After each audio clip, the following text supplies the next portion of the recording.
Welcome to TaleBlazers episode 2. I'm Jeff, and always with me is Aaron. During this episode, we will continue the feud between the East and West Coast hazy IPAs from Dissolver in Asheville, North Carolina. We'll also continue our Q&A, but the roles will be reversed. This time, I will be asking Aaron the questions, and we'll see what interesting answers he comes up with. As always, you can find us on Facebook, Twitter, Instagram, and YouTube at TheTaleBlazers. Let's get to tasting. All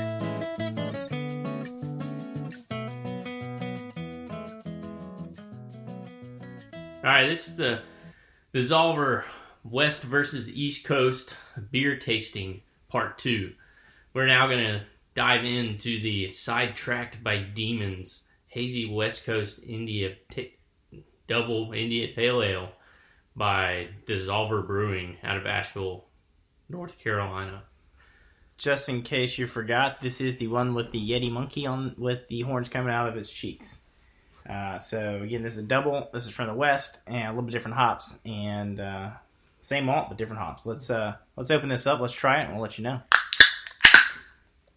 Of course, we have always a cold glass, and I have my famous Dilf mug. I have whatever mug Aaron gave me. It's definitely hazy. Yeah, it's a hazy. Seems to be really close. Close in color to the East Coast one. I don't think it's any darker or lighter, really. I'm not. It looks exactly the same. It might be a little bit lighter. Doesn't have that milkiness to it like the other hazy did. As far as looking through it, I can see some light coming through the edges of the glass, but it's still, you cannot see through the middle of the glass. Well, it's that time for the glasses to cling. Let's try it.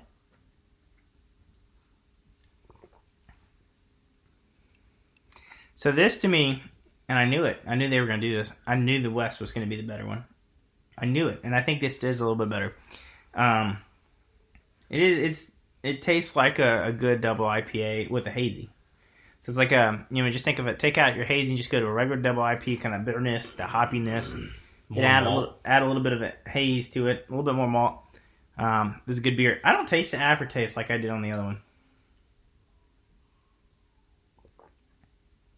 I mean, this is. It doesn't have that bite at the end. It doesn't cling to your tongue like the other one did. There's a little. I mean, there's a little bit. There's a little. I mean, it's not. But it's not. But unusual. It's probably it's probably more. The other one was a very unusual bite to it. This one isn't like that at all. It's different. So, what one do you like better? I don't know. It's hard to tell, but I think I might have to go with this one too. Just it's easier to drink, I guess you would say. Yeah, I think it's easier to drink. It's a good one. I think though it is a heavy beer though. It is packed. It does feel heavy. You know what I mean? And I'm not talking just slight IPAs. Just more malt. There's more malt. That's what heaviness is coming from, to me at least. But I mean, I would drink the other one again, and I think I'd drink this one again. I would definitely drink this one again. But it's an interesting. Much impressed. Now, I wonder why they went with East and West. Why they made these as opposites, but at the same time the same because they're both hazies. Just interesting there. I wonder, kind of what their theme was in the marketing this or what they were trying to do with these beers. Just two different styles. I mean, it's kind of the same style because it says hazy. Right. But I wonder what's the difference between a hazy West Coast and a hazy East Coast. Yeah. Like, is there a different way of how they brew it in the brewing process? That's the question to ask, I think. Oh, yeah, I think so, too. I mean, they did use different hops, and I think that's, I'm getting a little bitter notes to it. And I think that's where those different hops are coming in. Because they use the Magnum, Columbus, and NZ Cascade. And I think those different hops might, have a little more lupulin or alpha acids in them. So I did a quick Google search, and it says that West Coast IPAs are known for being crisp, clear, and aggressively hoppy with great hop aroma and solid bitterness. Now, it's obviously not a hazy, so you're looking for the thing that connects these are both that they're hazy. However, the IPA side is what I just described. Again, for the West Coast is a crisp, clear, and aggressively hoppy with great hop aroma. How does it smell? Does it smell like great hop aroma with solid bitterness? I think there's more bitterness, but I don't know about the aroma. It sounds about the same. I don't really smell it. Not either. But I don't smell it like, you know how usually you drink a hazy, it smells like a hazy? I don't know, it's hard to describe. Yeah, you don't. The other one smelled like a hazy. This one doesn't smell like a hazy to me. I agree with you there. So the East Coast IPAs are certainly still hoppy, but are known to be hazy, fruity, and juicy with a soft finish, which is interesting enough. We would disagree with this soft finish. At least I would on the East Coast IPA, the hazy IPA they had. I didn't see anything that was soft about that. I actually think it was kind of harsh with that bitter aftertaste or whatever it was. Maybe it's because it was a soft landing on your back of your tongue, and that's why it stuck there for a little bit. Yeah, just like hung out there. It was just telling a story like your grandfather just wasn't ready to go yet, and it wanted to make sure it talked to every taste bud on your tongue. Yeah, it definitely it hung around there, but. I don't know. I would say that the way this is described for Google, I would say that these beers were flipped. I would say East and West were different for me. Like I'd say that if you said this is the definition of East, this is the definition of West IPA, tell me what beer this is and tell me what beer that was, I'd flip these around. That's interesting to say that. Yeah. I mean, just based off the definition here. Now, of course, this isn't... Maybe that's why this is a demon. It's to play with you. Yeah, play with our minds, play with our Google researches and everything. Maybe that's why. So again, we've tried it. Will it be in my cooler? That is the question for you, Jeff. Will you pack this in your cooler the next time you go out? Probably not. If I'm gonna have this, I'll probably have it at the house on a special occasion. Because the price point for these that we never said for us was $19.99 for a 4-pack. Yeah. So this isn't one of those beers I'm going to be getting every day or for, hanging out and everything else. These are going to be like, I want something different. I'm going to, maybe choose this one. Yeah. Also, to keep in mind with this one, it is an 8% beer compared to 7. So it is a little bit higher alcohol by volume. But it is a little bit smoother. Is it in my cooler? I'm going to go with no as well. Not going to pack it with my cooler. Most of the time, if I'm going out with a cooler, I want to be able to sit down and have a few beers, multiple. This is a little heavier. It's packed full of flavor. This is something I think if you're going to have it, like you said, it's a special occasion. Sit down and enjoy it. Yeah. Maybe by the fire at your house. Yeah. Fire by your house, perfectly. Tailgating, not the beer for you.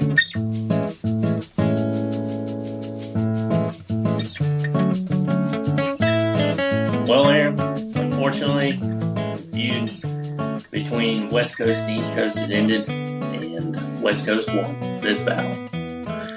So, how about we get to some questions? All right. Let's go with that. All right, so first question. What keeps you coming back to the wilderness? That's a great question. I think for me, just let's go back as a childhood. I always really liked being in the woods. My grandfather had a property that I was able to hunt and fish at.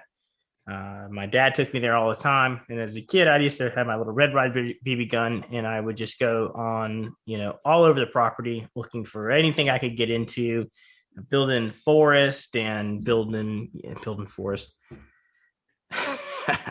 I actually built Don't shoot your eye out, bro. I built the whole forest. So anyway, I was out there building, little Indian things, teepees and huts, and I had this survival instinct that I felt like it's always kind of cool to be able to do and kind of act like an Indian or something like that. Just you gotta really respect what they did, and so I just loved being in that. I just loved nature. I respect nature. I do hunt and I do fish, and I really like that. But I'm comfortable and I'm at home, and I continued as a little child. that curiosity continued even in through my high school years, and it still continues now as an adult. In high school, I can remember playing baseball, in different sports, and just wanting to get back at the end of practice and just wanting my weekend to be at the woods, to be at the farm, to be in the water, being out and hiking, just kind of doing that stuff. I think it's something about the innocence of just being by yourself is sometimes so much greater than being with a bunch of people in a sports team.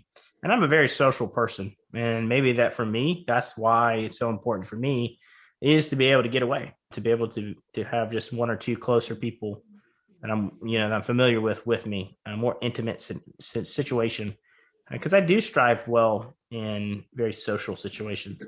I think there's just a lot to it that benefits my mental and benefits my health.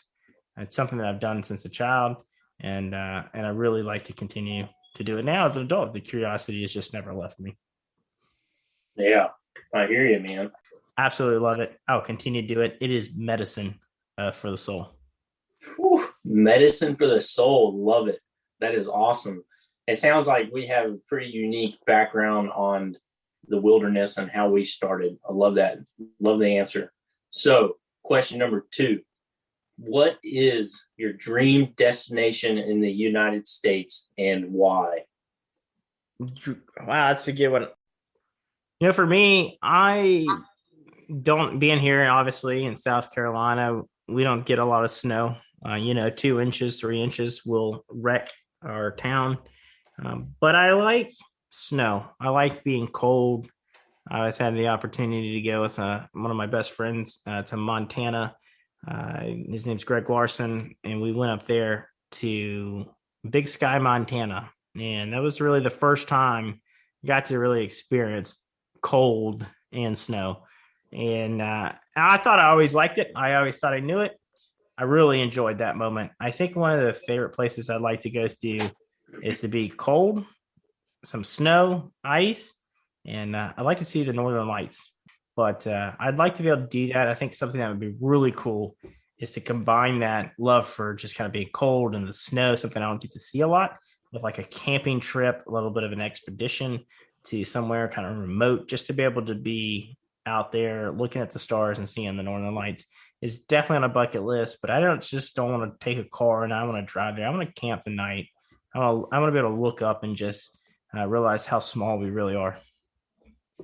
Yeah, that'd be an experience of a lifetime, I think. Because that's one thing I haven't experienced either. So that's definitely on my bucket list for sure. It's a great answer. All right. So next question. You ready? Yeah. What fears you the most while being in the wilderness? Oh man, there's a few pieces there. Yeah, there's what fears me? I know this is going to sound really silly, but it's my mom, and that actually has a connection to the wilderness, and here's why. I went hiking when I was in college with a roommate, and we stayed the night, and the day before we were going to leave, we were going to go hike up to the Appalachian Trail. There was a shelter there that I wanted to check out. And I had, in that particular campsite, there's no service, like you don't have any cell phone service. So when I would go there, because I did it often, I would text my mom and let her know that, I was going to be, leaving at this time. I was planning to be back into cell phone service at this time. And so, that she would at least have an idea about where I was going, which also was nice just to get away from my cell phone for a little bit. And that was before, how we are now, especially with COVID and everything. But I would do that. And that was there was some kind of pressure that I had like somebody checking on me because I didn't have like a satellite thing that, if I needed help or anything. So we decided to go hike. It was not really that long. I think maybe 5 miles at the most. And we started the hike. It was really sunny. It was really warm. It was in summer. It was in the Smoky Mountains. It was a decent climb. I don't think it was anything too crazy. And really the trail wasn't that bad either. So we kind of did not have